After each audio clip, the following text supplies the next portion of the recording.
Welcome, everybody. I'm so excited. We are in season 2 of You Are a Warrior podcast, and we have a special guest today. She is an amazing coach, and she just happens to be on the You Are a Warrior app. She is Coach Shavannah. Hey, Coach Shavannah. Hey, Coach Kathy, how are you? I'm doing great. I'm excited that you're here today. I'm I am too. excited. Yes. You're a fantastic coach, and I'm so excited that people will get to meet you and really learn more about what you do. So, you want to give the audience a little bit around who you are and the type of coaching that you do? Yeah, absolutely. So, hi, world.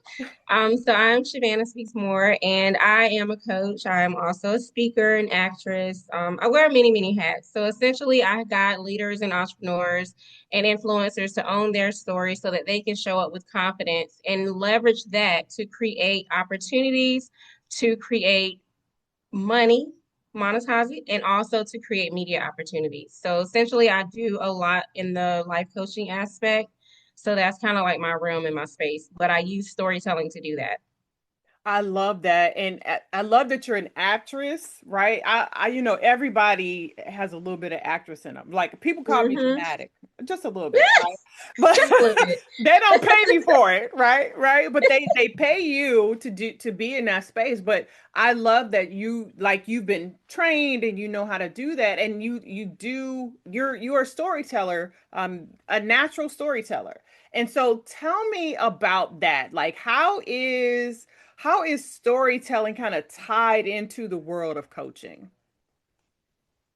Honestly, if I had to really put my finger on it, I think storytelling is coaching because essentially when you're going through coaching, whether it's life coaching, business coaching, whatever type of transformation you're experiencing, you have to own your story in order to move to that next level. So whatever that looks like for you, there's going to be some aspect of your story that you have to heal from, that you have to overcome, or that you have to experience to get to that next level.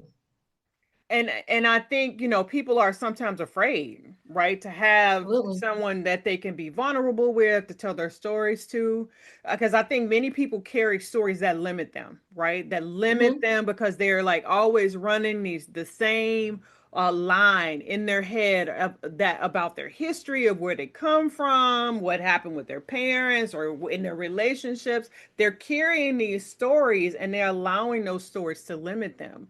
So I know you again, you have this really rich background, but is there a particular story that you can share with us that kind of helped you to see your life differently, or is there anything in that space that just really was a the thing that you kind of framed your life around? What's that story?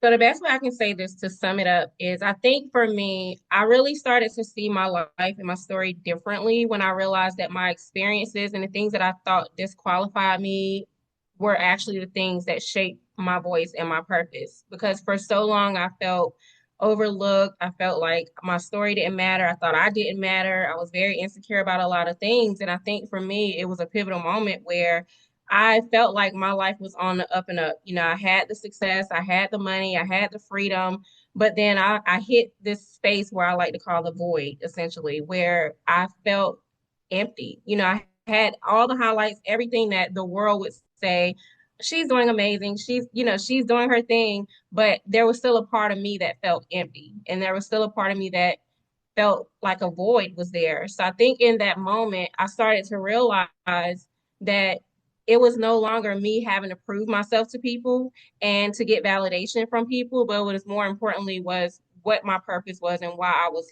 here and what God had created me to do in this particular season.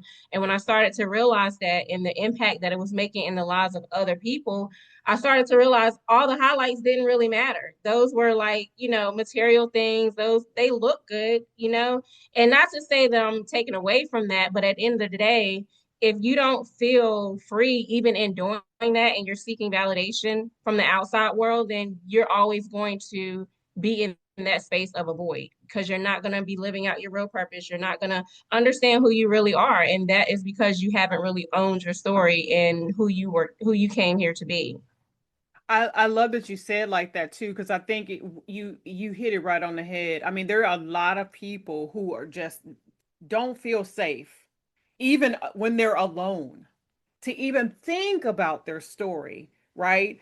Because it didn't turn out the way they wanted to. Situations made them feel bad, or it didn't. Again, just the alignment of what they thought they wanted and how it actually happened is so misaligned that they don't even want to deal with the story. They think it's something that holds them back.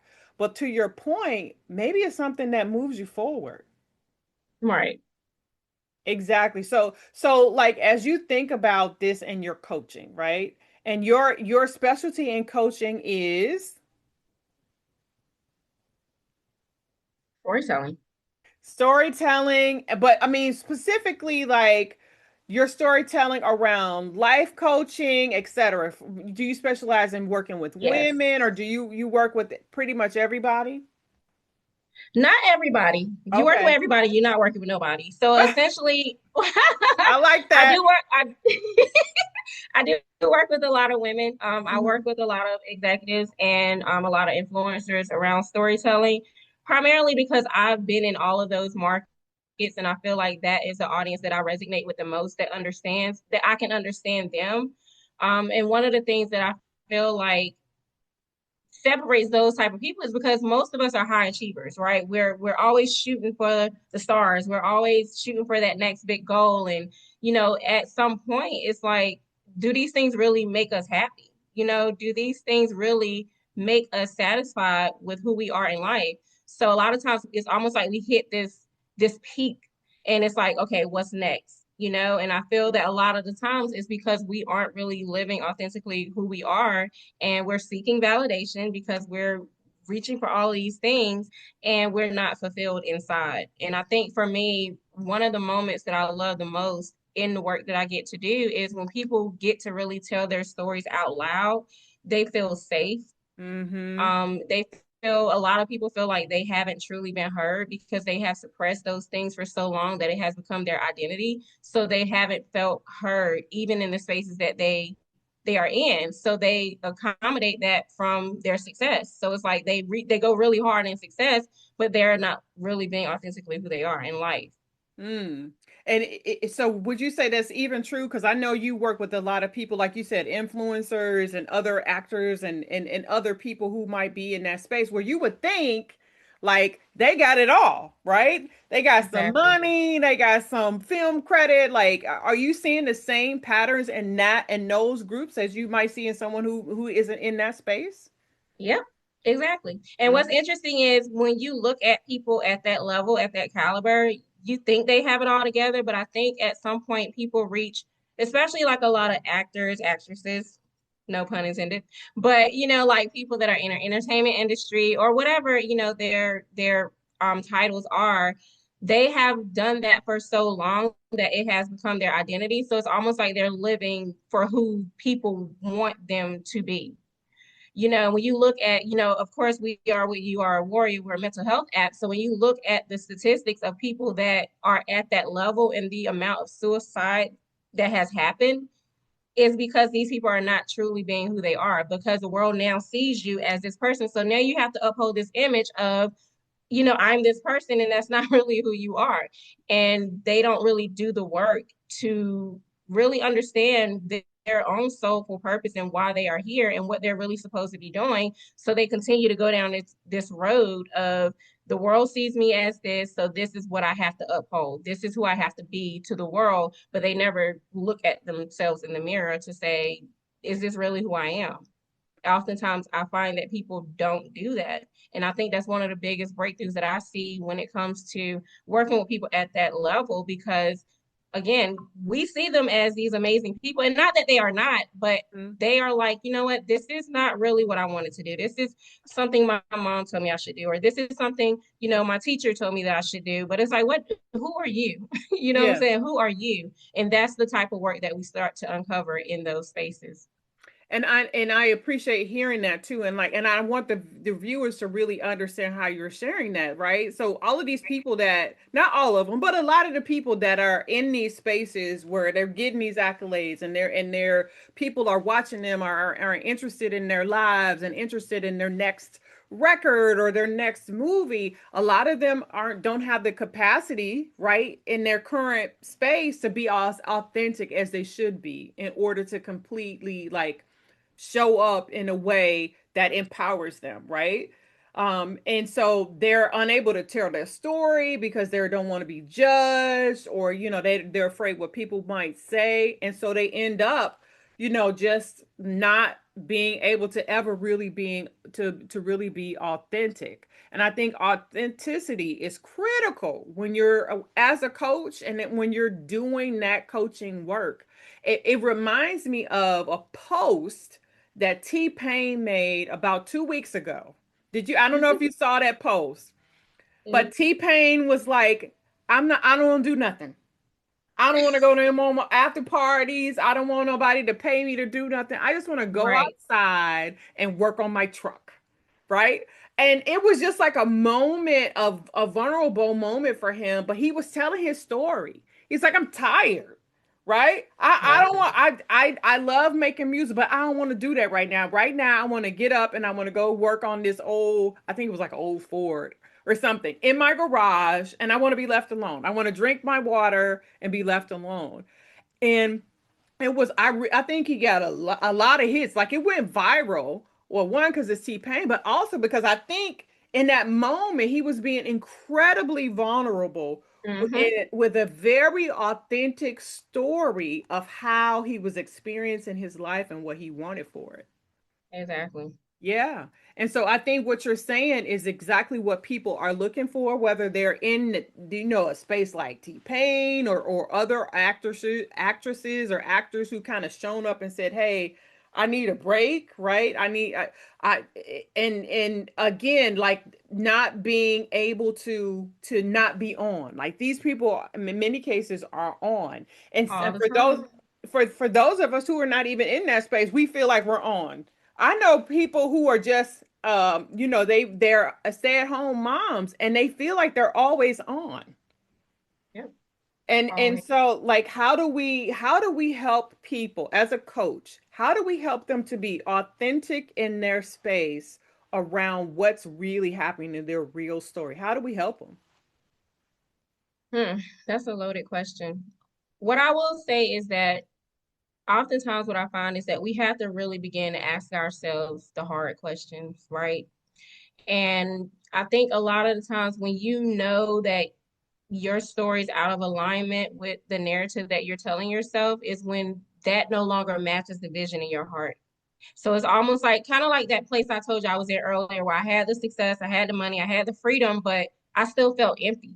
And I'm like, why do I feel like this? I got everything that I want. My life is great, but there was still a void there. And I had to really do the inner work to understand why I was in that space. And I think again, as high achieving women and leaders and executives, these are things that a lot of us experience. And I think when we get to that point where that no longer matches our vision, we have to really start to ask ourselves these hard questions like, why am I here? Like, why am I doing this? Why do I keep repeating the same patterns over and over again? Why do because they're like, just like, for example, in life, sometimes things happen, right? Life be life. Mm-hmm. So we find ourselves repeating the same things, the same patterns, whether it's in careers, relationships, whether it is in our personal lives. And, oftentimes we ask the question, why am I back here again? Why am I experiencing this all over again? And what I have found is that most of the time when that happens is because we have not learned the lesson. We are not being authentic with who we are. So you're going to continue to repeat these patterns until you learn the lesson. And then when you start to, and then also another things that I find that happens is we start to downplay our gifts and we don't live in our truth. So I think when you start to see that this no longer serves me, this season no longer serves where I'm headed and where I'm supposed to be going, then you have to really be real with yourself and ask yourself what that looks like for you. And I think we don't ask ourselves that because, again, we're so caught up in the titles. We're so caught up in, oh, I have to show up this way because this is how people see me. But you know, you're not fulfilled. You know that there's something that's built. You can feel it. Everything is Mm-hmm. energy, right? You Yep. can feel when things are out of alignment. It's common sense, and I think a lot of us just overlook that because we chalk it up as, oh well, I'm just this, I'm just that, I'm just that. But that is it's like the universe trying to warn you, like there's something that's not matching here, something is not right. So you have to do the initiative to take that next step to understand why you're in that position. And that's where I think it begins. And once you can do that and you can begin to ask yourself those hard questions, and you can move on and elevate to that next level. I think the way you talk about it, right? It is about their alignment, right? It's an alignment to whatever story that they keep telling themselves, right? Exactly. But what you're saying is you got to pause for a moment and you got to do that inventory around how you Have to. feel, right? Like for me, when I was out of alignment, I would get headaches and I was just saying, oh, I'm just dehydrated. Mm-hmm. Right? But I Exactly. mean, it's all kinds of ways that people, your body is even telling you that you're in the wrong job or you're in the wrong relationship. But because for Exactly. all of the reasons you talked about, we're so misaligned and we tell ourselves a story to make it even believable to us, right? That we'll mess around and just like be inside of some system where we not really love, we're not really cared for, we're not really, but we making up this story to just kind of stay in the rhythm of it, and the whole time we're falling apart, right? Yeah. I saw some crazy statistic the other day about the number of women that are like young that are having heart attacks and other Yeah. health conditions kind of happen, and I think it's because of this alignment issue you're talking about. Mm-hmm. That's a whole nother topic. Like if, Hmm. like I said, I mentioned earlier that everything is energy, and if even if we think about dis-ease, right, that means that somewhere in our bodies there's a dis-ease based on where we are energetically. So we're not going to get too deep into that conversation because I know we're talking about storytelling, but all of it Hmm. plays together. And at the end of the day, it still boils down to the story that you're telling yourself. Yeah. And a lot of us tell ourselves these stories of an older version of ourselves, Hmm. or someone that or something that has become our identity that no longer serves us. And that's who we feel like we're becoming, and that's who we live as. And it's almost like one of the things I used to do with my clients, we'll walk through. I'm certified in NLP to neuro linguistic programming. So one of the things that I always used to do, and I did that with myself as well, is really tap into the things that we experience as children. And what I realize is a lot of the things that we are doing in our adult life are based on subconsciously things that we experience as children, and we don't even realize that child is running our adult life. That has become our identity, and we continue to tell ourselves these stories, and we can't evolve from that, and we keep experiencing the same patterns over and over again because we have not realized that, and we haven't done the work to elevate to that next level.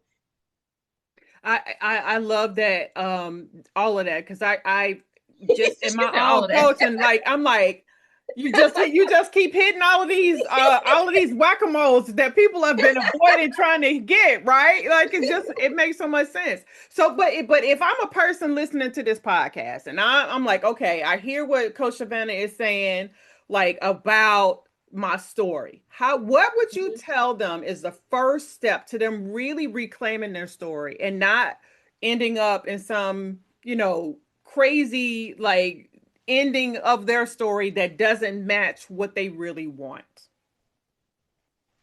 Um, the first thing I would say is you have to understand that the story that you're telling yourself is determining the life that you allow yourself to lead.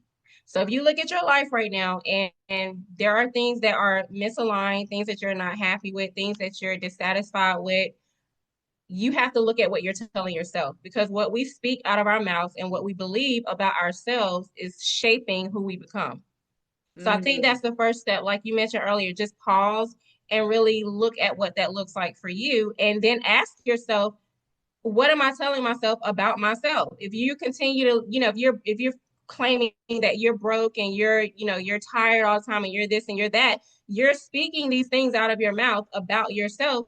So you're shaping your reality as you do that. So Mm-hmm. I challenge you to just really start to look at it from a different perspective, because if you start to do that, then you'll start to see your life being shaped differently. Because I think what we believe about ourselves, I don't think, but I know that what we believe about ourselves determines who we become. And Oh, and people don't realize how powerful that is. I hear people every day like, "Oh my gosh, I'm this and I'm broke and I'm tired and I'm so unhappy with my job." And I'm like, you do realize you are creating your reality. Instead mm-hmm. of you saying that, say a more empowered version of what that looks like. I like to tell my clients, like, what does that 2.0 version of yourself look like? Operate as that person now, because that is how you're going to elevate and become that person and manifest that in real life. You have to operate as that now, because your mind doesn't really know that you're not that person, Mm-hmm. but it's going off of what you're telling it. And if you're continuing to tell yourself that you're not this, or you're not good enough, or you're not worthy, or you're broke, and you're all of these things, then you're going to continue to manifest that into your life. So my biggest challenge with, or what I would say to that is, the story that you're telling yourself is going to determine the life that you allow yourself to lead. I love it. I love it. I think that's spot on. I think, I as a coach, I've heard it, I learned throughout coaching training too, right? It is about how our clients really learn, unlearn this self-talk that Exactly. they're doing, right? Mm-hmm. They're storytelling in their minds all day about, all the things, what they want, what they don't want, and they make audible sometimes the things that they really don't want, right? They give it life and they give it energy when really they're not realizing that they're bringing that energy towards them that may be really opposite of what they want to experience. Right. So I appreciate you just sharing that part of the story, and I want people to reach out to you. I want people to find you. Where can we find Coach Shavannah Speaks More? So I'm everywhere. Like literally, I'm on LinkedIn, I'm on Instagram, I'm on Facebook, I'm on Threads, I think it's called. Like, this Yeah. is crazy. Like, what is happening these days? But yeah, I'm on all the things at Shavannah Speaks More. So and then of course my website is shavannahmore.com. So everywhere you go, I'm gonna be the same, it's gonna be aligned with the same name. So you can find me on any platform. And I do want to say this too, Kathy. You know, I know a lot of times people watch these things and they're like, okay, this is like a lot of woo woo and fluff stuff. Like, yeah, just believe and just speak it. And just one of the things that really helped me when I began to manifest the life that I have today, and even the mindset that I have today, is looking at my environment.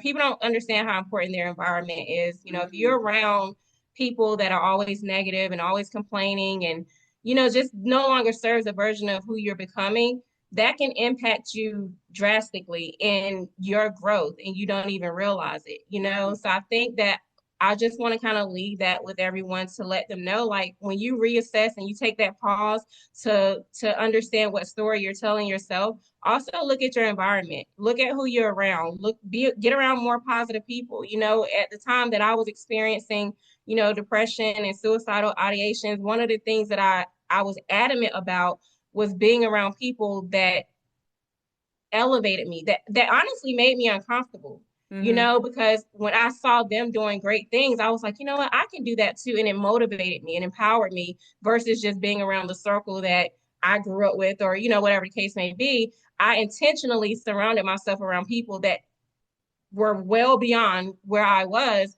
but it motivated me to see what's possible for me too. And that really does help in the journey of just believing and speaking and saying and all those things, because yes, you can do it alone, but together we can go further. So I just wanted to throw that out there. Well, no, I think that's a perfect way to end our conversation today. You are just a source of inspiration, motivation. I'm always so excited to see what you post I follow you mostly on Instagram. What you post on Instagram, what you post, it's just absolute, just amazingness. And I don't want people to forget that they can find you on the You Are Warrior app. Just Yes. being your amazing self and helping Look, people. that was definitely a plug. Like community, you are a warrior. That's the Yeah. place to be. Yeah, I did that. Yeah, you did. You did. I mean, it's definitely like it's such a great opportunity for people to get to know us as coaches, especially you in this wonderful space that you occupy and helping people through life challenges, through all of those things, but leveraging storytelling as the key driver. They can find you at all of the places that you shared before, and we'll post it under this video as well. But you can also find her at You Are Warrior. We're super excited about what we're doing on the app and the ecosystem that was speaking of the people around you, right? We surround ourselves with amazing coaches and we make them available to all of our users on the platform. And so we want you to check us out there. We want you to come and join one of Coach Shavannah's sessions, whether it's a group session or whether it's an individual session. We think it's going to be a game changer for you. So, Coach Shavannah, I want to thank you for being on season 2 of the You Are Warrior Warrior Zone podcast. We've been having fun this season. We've been having so much fun. Yes. Yeah, I'm yeah. so elated to be here. I appreciate the opportunity. Yeah, so we appreciate you, and we appreciate you as a viewer for joining us today. Catch us next time for our next episode of the Warrior Zone podcast. This has been Coach Kathy Wright, and the beautiful lady in the box is Coach Shavannah, and we'll see you Woo-hoo. next time. Bye.